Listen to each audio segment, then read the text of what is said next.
Salut tout le monde, comment allez-vous? Moi ça va plutôt bien, aujourd'hui on se retrouve pour l'histoire d'un rappeur qui a traversé les époques avec 30 ans de carrière. Je parle de Dizis ou Dizis la peste, ou bien d'autres noms de scène, mais son vrai nom est Serigne Mbaye Gueye, né le 22 mars 1978 à Amiens dans la Somme. C'est un rappeur, chanteur, écrivain et comédien français et un artiste surtout dans tous les cas.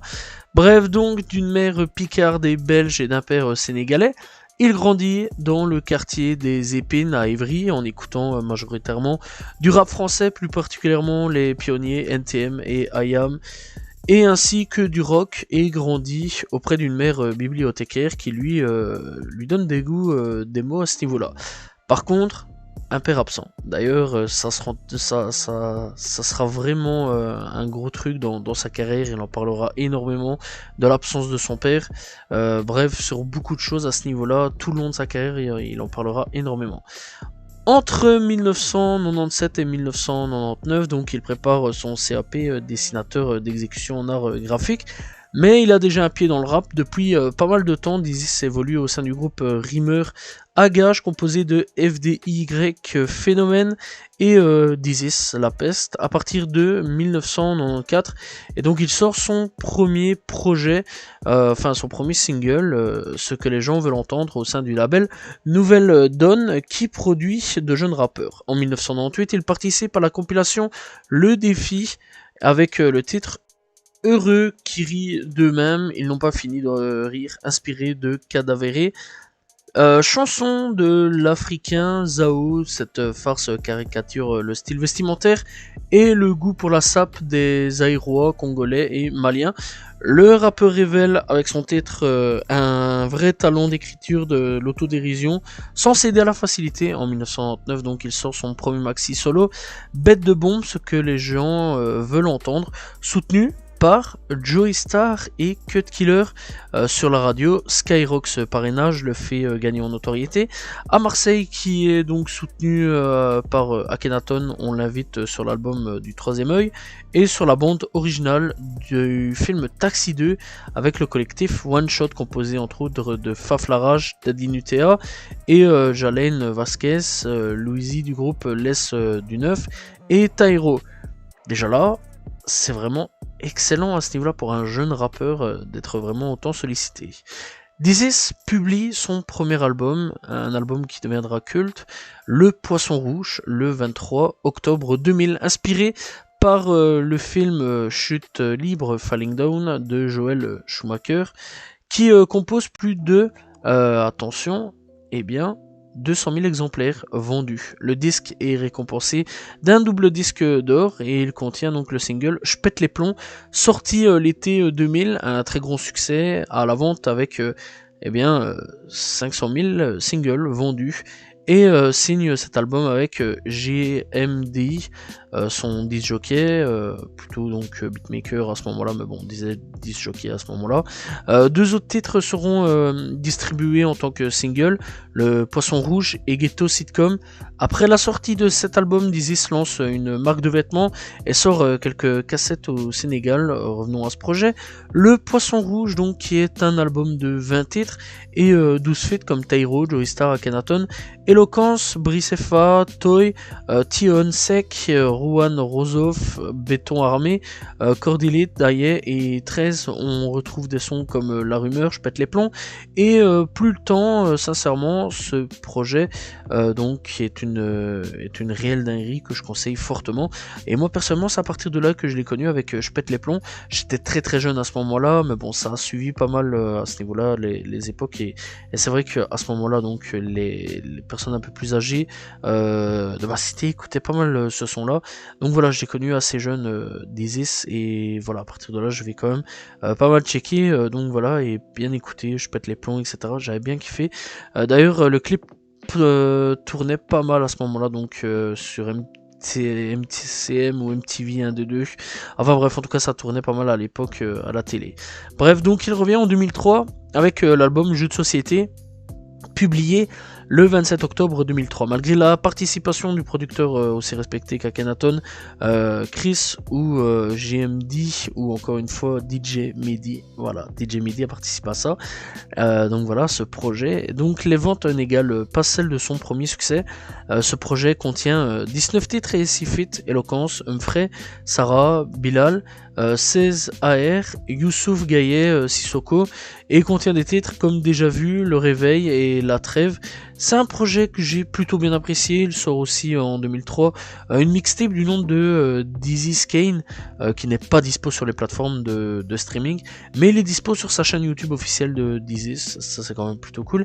Et il contient 22 titres, 14 feats. À ce niveau-là, on retrouve L'Ascadrille, Solo, Danny Dan, Moda, Flag, 13, Daven, Ghetto Diplomate, Flagada, Kennedy, Joey Lucas, Eloquence, encore une fois, Laura Luciano, Tandem et Apôtre H. On retrouve des titres comme One Love, Le Rituel et Ce qu'on fait. Ce projet est plutôt bien et j'espère qu'un jour il sera dispo sur les plateformes de streaming.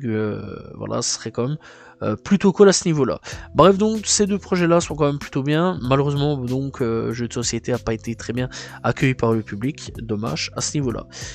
Donc le 30 mars 2004, Dizzy publie avec son collectif, Fuck That, l'album Fuck That originaire d'Evry. Au niveau de ce collectif, voilà, ce collectif comprend les rappeurs Eloquence qu'on a déjà entendu parler, Apôtre, H, Diane, 13, Complexe et Flag. Dizzy avec ce projet là, donc voilà, c'est un projet par contre que j'ai pas les titres, voilà, j'ai pas su avoir les titres malheureusement. Dizzy se rend donc au Sénégal, le pays d'origine de son père, cruellement absent donc durant son enfance, et il enregistre sous son vrai nom Serine, encore une fois, 2 cassettes, Saint Yala qui veut dire une louange à Dieu et Sama Adjana qui veut dire le paradis. Et donc le public africain répond largement présent, à tel point que la maison de disques Barclay, à ce moment-là,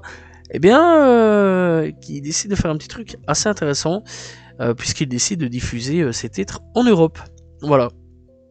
Sorti donc sous un album itinéraire d'un enfant bronzé, un album signé de son vrai nom à ce moment-là, et donc qui contient 14 titres à ce niveau-là, et 12 feats. On retrouve Tion Sek, Ablaye Mbaye plutôt, PUBG Ba, Mokobe, on retrouve Uma Sangare, on retrouve donc Awa, on retrouve 16 AR, Flag, Ironside, Mental, Gayan Sissoko et Humphrey. Et donc il contient des titres comme Sans Yalla, Voix du Sénégal, Aime ton prochain, comme toi-même. Personnellement, j'ai jamais mis les pieds au Sénégal à ce niveau-là, mais sincèrement, ce projet m'a vraiment fait voyager, et donc la musique, l'ambiance, les fêtes et j'en passe. Ce projet est un vrai banger à ce niveau-là, je le conseille fortement. Personnellement, donc encore une fois, j'ai jamais mis les pieds au Sénégal, et ça m'a fait voyager un peu là-bas, voilà, vraiment l'ambiance de tout le projet, et un truc exceptionnel à ce niveau-là. 2005 pour Dizzy, il fait son retour en France. Le rappeur s'invite le temps d'un duo sur l'album de Yannick Noah, Métis, et il jouera dans le film Le Chopor avec et après ce film donc le réalisateur auprès donc du réalisateur Denis Dibou sollicite Dizzy pour un premier rôle dans son film Dans tes rêves. Voilà, c'est le film comme ça qui s'appelle, aux côtés de Béatrice Dalle et Vincent Albaz. Dizzy interprète le rôle d'un jeune rappeur en quête de reconnaissance qui sortira en 2005. Dizzy s'interprète donc le morceau phare de l'album, de la bande originale, Dans tes rêves, avec Cool Chain. Voilà, donc quelque part, on peut dire qu'il a fait un feat avec NTM, voilà, puisqu'il a déjà fait un truc avec, à ce moment-là, Joey Star et Cool Chain quelques années plus tard. Ça, c'est quand même plutôt cool. Il publie son troisième véritable album studio, Les histoires extraordinaires d'un jeune de banlieue, qui sera élu sacré album rap, reggae, hip-hop, R&B de l'année aux Victoires de la musique de 2006. Ouais, un album rap qui a gagné les Victoires de la musique, ça c'est cool. Ce projet contient 17 titres et 2 feats tels que Humphrey et Yannick Noah. Il contient des titres comme Inspecteur Dizzy, On retrouve aussi Melissa et Métis. Ce projet est porté par Inspector Disease, qui a une réelle dinguerie à ce niveau-là. Et ce projet est une vraie dinguerie aussi que j'ai assez bien apprécié. Et Inspector Disease, ça va être pas mal tourné aussi à cette époque-là. Donc voilà, télé, MTV, radio, etc. Tu connais. 2006, Disease joue et interprète donc le rôle d'Éloi dans le feuilleton télévisé Petit Meurtre en famille, et donc il gagne les victoires de la musique à ce moment-là, donc avec son album que j'ai déjà dit à ce niveau-là. Et à la suite des émeutes de banlieue, un débat sur Trax, donc qui est le magazine musical d'Arte. D'ailleurs ça existe encore à l'heure actuelle, et d'ailleurs ils sont forts à l'avance. Voilà, il y a plein de trucs sur la génération SoundCloud à ce moment-là. Je sais qu'ils ont parlé de Suicide Boy, etc. Ça c'est quand même plutôt cool, Trax. Voilà, n'hésitez pas à y checker. Et donc l'oppose donc à Ekoué de la Rumeur et à Joey Star, pas d'album pour cette année 2007. Dizzy est présent avec sa femme au meeting du lancement de campagne de la candidature socialiste à l'élection présidentielle Ségolène Royal le 11 février 2007. Il sera interviewé, plus tard il regrettera, mais ça on s'en fout car aucun album en 2007. Voilà, et c'est pas non plus une année très importante, mais bon, il a fait une apparition, il a parlé, voilà, point. En 2008, Dizzy part sur un nouveau concept. Ouais, pour un nouvel album Rap House dans un groupe nommé Rouge à Lèvres avec Crims, Killer Sound, le 4 Romain, John 9000 et DJ Giro, et s'ajoute donc le surnom de Peter Punk. Retenez bien ce blaze là, je vous le dis tout de suite. Ainsi que celui de Electro Pimp. C'est durant donc cette époque qu'il commence à constituer son label Lucid Dream. Ce projet du groupe Rouge à Lèvres s'appelle Démaquille-toi, il contient 20 titres et des titres comme Nouveau, Tes Lèvres et Shopping. C'est un album que j'ai pas su écouter, impossible à écouter sur les plateformes de streaming, fort dommage, parce que j'aurais quand même bien voulu l'écouter sur les plateformes de streaming. Malheureusement, il n'est pas disponible et ça c'est quand même fort dommage. Voilà. 2009, Dizzy s'annonce la fin de sa carrière dans le rap. Coup dur pour les auditeurs fidèles à ce niveau-là, j'étais blasé à mort. Voilà, c'était triste parce que j'aimais bien Dizzy. Voilà, quelques petits sons comme ça, j'aimais bien, etc. Tous les clips sur YouTube, je les aimais bien. Voilà, j'étais blasé avec Dizzy The End. C'est donc la phrase qu'il affiche sur sa page MySpace, marquant apparemment donc la fin de sa carrière rap. Elle dit « J'arrête le rap dans sa formule définitive dans cette pauvre France, mais je continue la musique dans son aspect général. » C'est également le nom de son album sorti le 26 mai 2009. Pour promouvoir son album, Dizzy se dirige un blog spécialement pour sa sortie et diffuse gratuitement deux tapes mixées par Dave Devery qui regroupe ses différentes apparitions tout au long de sa carrière intitulée Dizzy Story 1 et 2. L'album à ce niveau-là critique surtout le rap bling bling avec ses belles filles, voilà, ses rappeurs musclés et ses voitures, et la dernière chanson de l'album présente le virage punk, et annonce l'arrivée donc de Peter Punk. Dans une interview accordée à Street Life Magazine, Dizzy s'exprime son souhait d'orienter sa carrière musicale vers le rock et exprime aussi ses craintes par rapport à ce choix. Dizzy The End contient 15 titres et 9 feats. On retrouve Bula One, Astronaut, Dave Devery, Canardo, qui est le frère de La Fouine. Voilà, si vous voulez savoir, petite news, petit truc en plus. Proof, Humphrey, DJ, Stuff Cry, Ribcage et Street Fabulous. On retrouve des titres comme Alors tu veux rapper, Papalova et Dizzy The End qui signent son entrée vers une nouvelle direction. Alors ce projet est quand même plutôt cool à ce niveau-là, mais fort dommage, hein, voilà, il arrêtait, donc il parlait d'arrêter le rap à ce niveau-là. Et voilà, quoi, il se dirige vers un nouveau truc, un nouveau délire à ce niveau-là. Et on peut noter quelque chose dans ce que j'ai quand même plutôt dit. Alors c'est pas en écrivant, mais c'est seulement maintenant que je remarque la chose. Eh bien, il a signalé tout ça via MySpace, les gars. Donc clairement, il était clairement en avance sur son temps, puisque je rappelle que à ce moment-là, 2009, Internet, c'était pas vraiment quelque chose de très répandu quand même. Voilà, c'est vraiment à partir de 2011, 13, 14, voilà, on va dire que ça a vraiment pris une grosse ampleur. Ça commençait seulement, hein, voilà, une grosse, enfin là où il y a pas mal de gens qui étaient vraiment sur Internet, une grosse connexion, etc. Et donc à ce niveau-là, ouais, il y a quand même pas beaucoup d'années que les artistes, eh bien, font leur pub sur Internet. Donc le mec était clairement en avance. Donc encore une fois, c'est une preuve que le mec est clairement en avance sur pas mal de choses. Bref, alors, 2010, c'est plus Dizzy ou Dizzy la peste qui arrive, mais Dizzy Peter Punk qui sortira l'album Dans le ventre du crocodile le 11 mai 2010. Un projet qui contient 13 titres. Le projet est en majeure partie en collaboration avec Diesel et on retrouve pour un titre Calipas, voilà.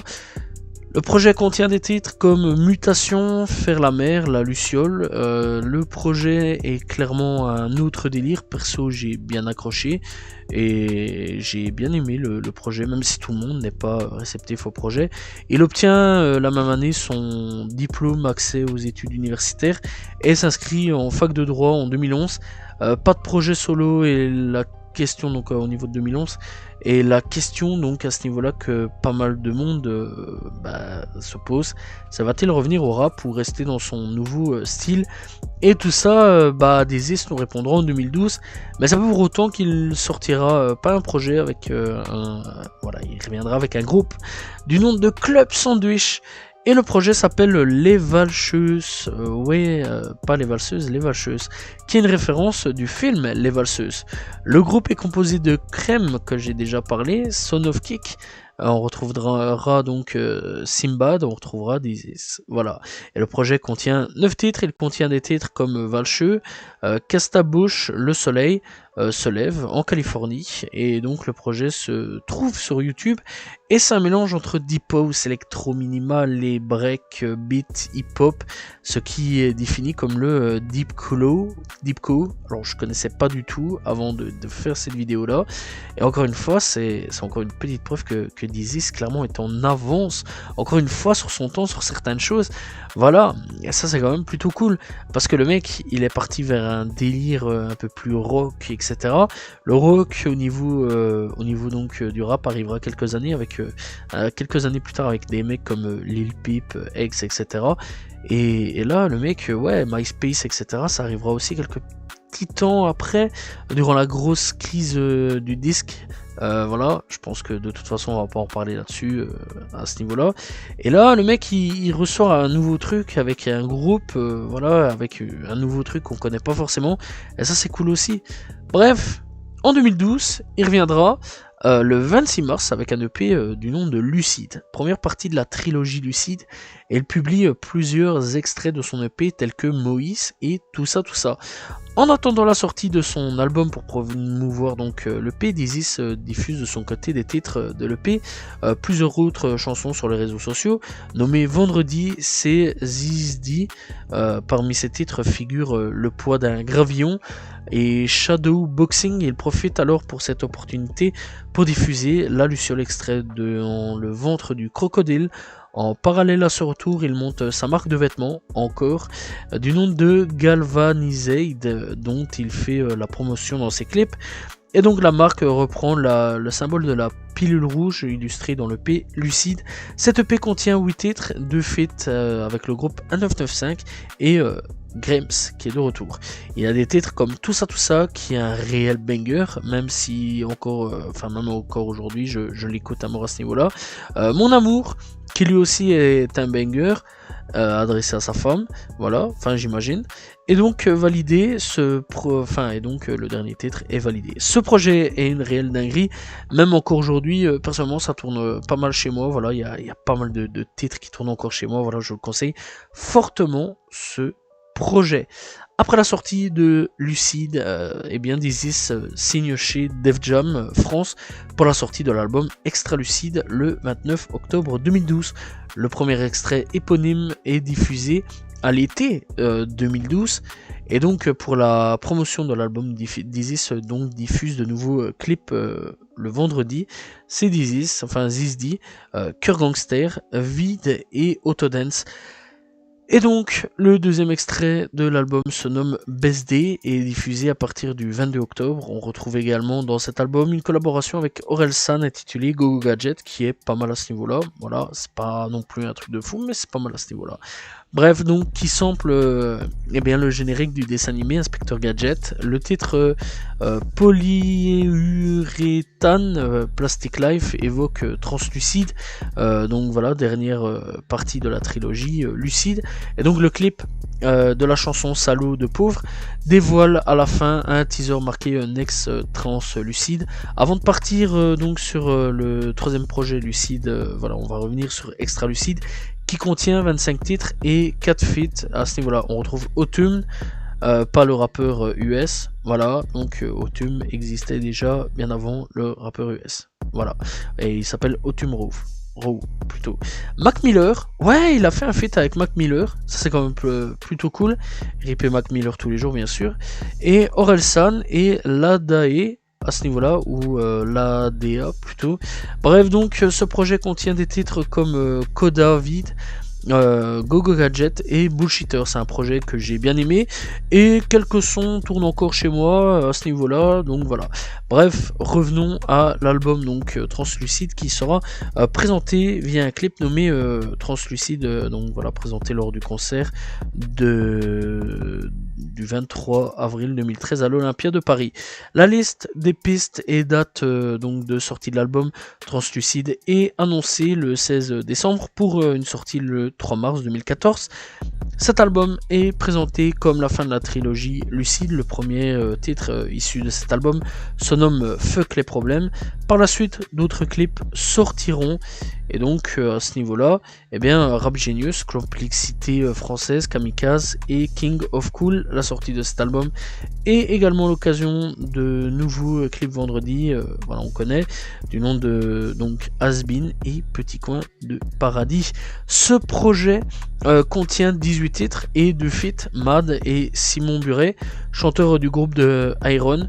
Ce projet contient donc des titres comme Banlieusard, Syndrome, Spiral et Lotus. Ce projet est un réel banger, lui aussi, mais dommage que Petit Coin de Paradis est pas sur le projet, car ce son est un truc de fou. Vraiment, je conseille vraiment d'aller écouter. Très souvent, je vais pas vous mentir quand même que je me pète le crâne à ce son là. Voilà, je l'écoute à peu près tous les mois. Je l'écoute parce que c'est un son qui vraiment m'est rentré dans la tête depuis ce moment là. Et Rap Genius, que je conseille fortement d'aller checker, c'est à peu près 7 minutes si je me trompe pas. Voilà, à ce niveau là, c'est vraiment un très très bon son que je kiffe assez bien et que j'écoute assez souvent.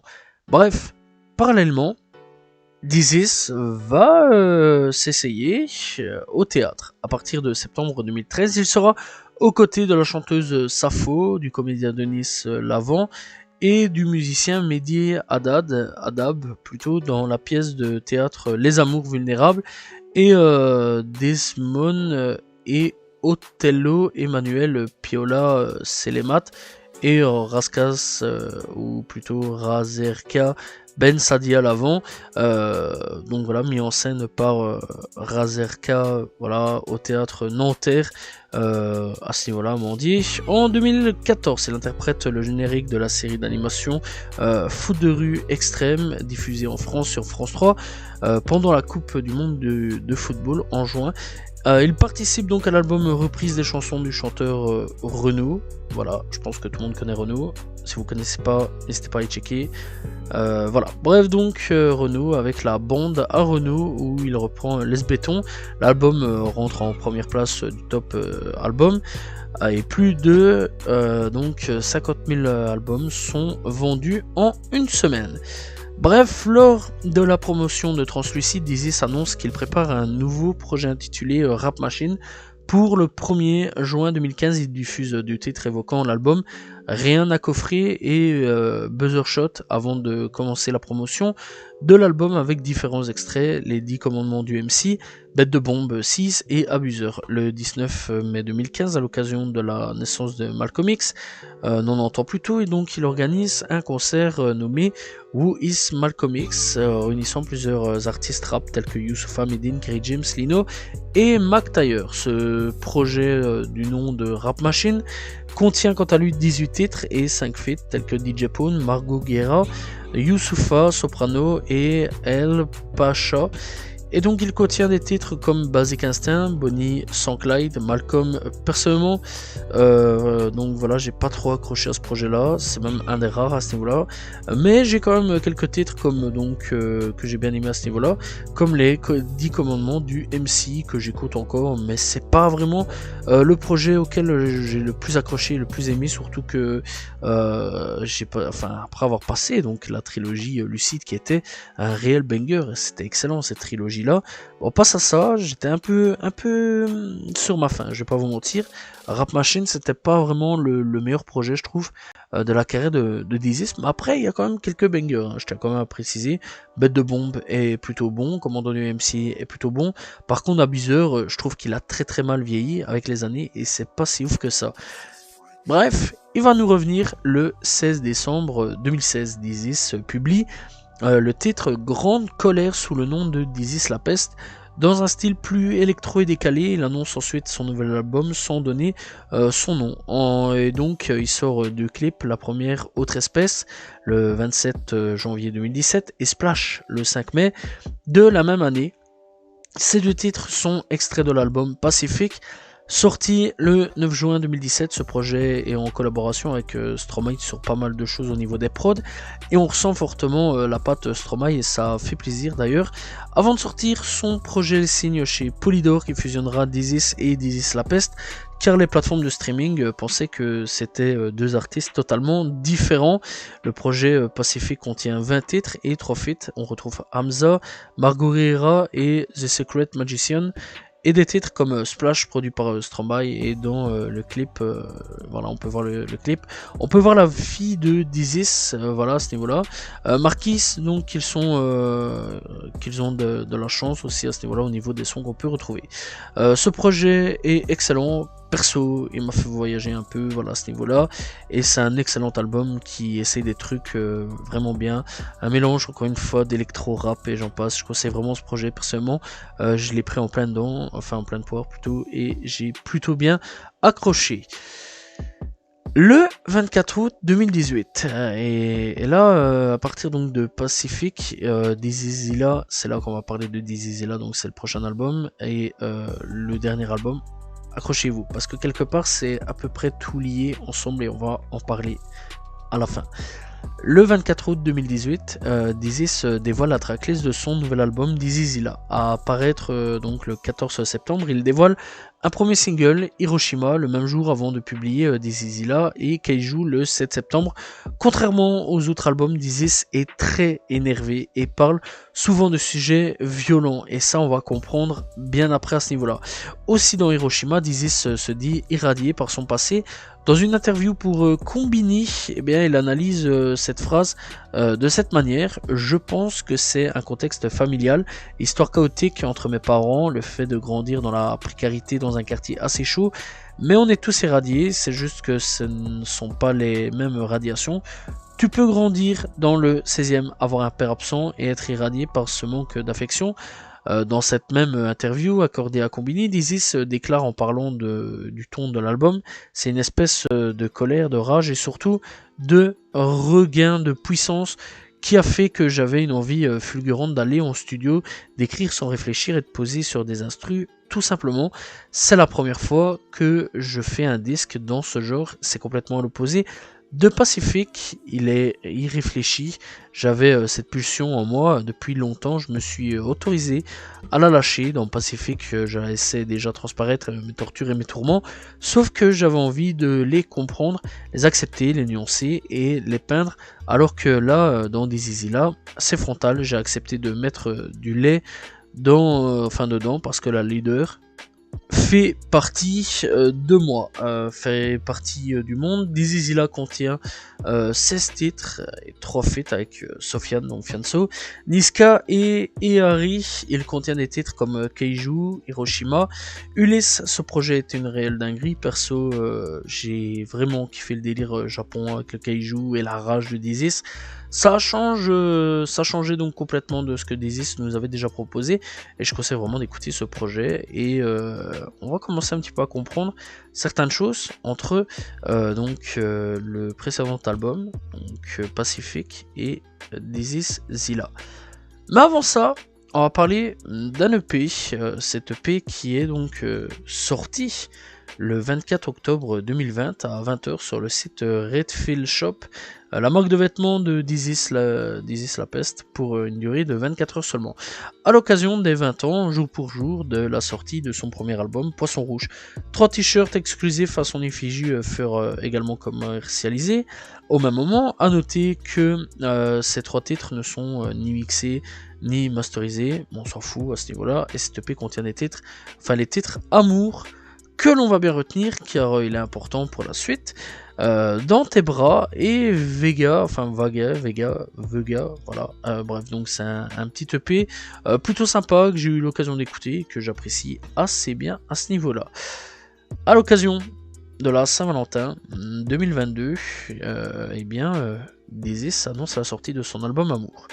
Pour le 18 mars 2022, il dévoile par la même occasion la pochette de l'album ainsi que la tracklist à ce niveau-là. Le 25 août 2022, le disque est certifié disque d'or avec plus de 50 000 exemplaires vendus. Ce projet, L'amour, s'appelle ainsi car après 25 ans de mariage et 5 enfants avec cette même femme, Dizzy, il divorce.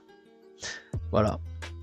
Et là, on comprend certaines choses de Dizzy Zilla, la rage, qui était une rage, la rage d'avoir divorcé, d'avoir raté son mariage, et Pacifique, on la voyait déjà plus dans les clips, alors qu'avant on la voyait, mais ça on en reparlera. Et Amour, c'est un regret, une tristesse. Tu sens que Dizzy c'est complètement à terre, voilà, il est au sol. D'ailleurs, Casino, qui est son premier extrait, est triste amour, le texte est triste, le clip est joyeux, tu vois, tu penses au début que tout va bien, et en fait à la fin, non, la fin est triste, cet album est triste, tout tourne autour de l'amour, de la rupture amoureuse, mais pas que, voilà, on en reparlera aussi un petit peu après. En plus, sa femme, on a grandi avec elle aussi, voilà, on l'a connue depuis quasiment le début, puisqu'elle a apparu dans pas mal de clips, comme tout ça, et là, depuis Pacific, on la voyait plus.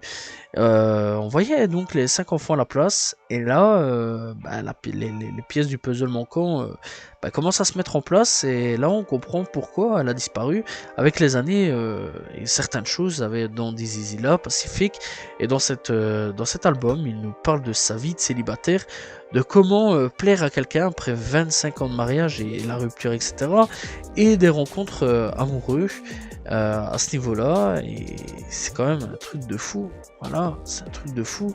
Comment il va faire des rencontres qu'il fait à ce niveau-là, donc il est obligé de rencontrer des gens. Ça fait 25 ans, les gars, quand même, qu'il était avec sa femme. Vous vous rendez compte? Bref, donc à ce niveau-là, après 25 ans de mariage, il est obligé de faire de nouveaux rencontres, voilà, de voir reprendre sa vie. Et donc, encore une fois, il va nous parler de sa vie de célibataire, comment plaire à quelqu'un, après 25 ans de mariage, des nouvelles rencontres qu'il fait. Sa vie de célibataire est aussi donc de sa nouvelle copine, dont il est amoureux et heureux à ce moment-là. Et ça fait plaisir. Je crois que cet album est l'album le plus personnel de Dizzy à ce niveau-là. Et le début est triste à souhait, c'est un truc de fou. Et à la fin, et plus on avance dans l'album, plus il est plus joyeux. Et plus on voit d'un homme abattu, à terre, d'une rupture amoureuse, se relever et d'aller au plus haut de ce qu'il peut aller. J'espère sincèrement, réellement, qu'aujourd'hui en 2024, Dizzy va bien et que son couple va super bien. À ce niveau-là, c'est quand même plutôt cool. J'espère réellement qu'il va bien. Bref, à ce niveau-là, grosse force à lui, parce que c'est pas facile une rupture amoureuse. Voilà, et cet album est un truc de fou. Bref, alors, ce projet L'amour a une réédition en 2023, donc on va plutôt parler de cette réédition qui contient 20 titres, et on a 5 feats dont sa fille qui est présent à ce niveau-là dans l'album. On a donc Iseult, Prinsley, Archibald Smith, et Lucas V et Damso avec lequel donc il fera le titre donc Rencontre en duo avec Damso qui est certifié single de diamant. Il contient des titres comme Mode d'emploi, Tue l'amour, Dispo, Rencontre. Ce projet est un réel chef-d'œuvre. Je crois que Dizis a écrit le meilleur texte de sa carrière avec ce projet. Le mec qui a 30 ans de carrière a réussi à se renouveler d'une force de fou. Il fait partie donc des rares rappeurs à avoir réussi à traverser les époques là où beaucoup ont disparu avec les années. Enfant, j'ai grandi avec, j'ai fait ma vie d'ado aussi avec, et aujourd'hui je fais ma vie d'adulte avec les chansons de Dizis. C'est le même pour Booba ou Rimka, avec lesquels j'ai grandi et que j'écoute encore aujourd'hui. C'est un mec qui à chaque album prend des grosses prises de risques énormes, change de style à chaque album.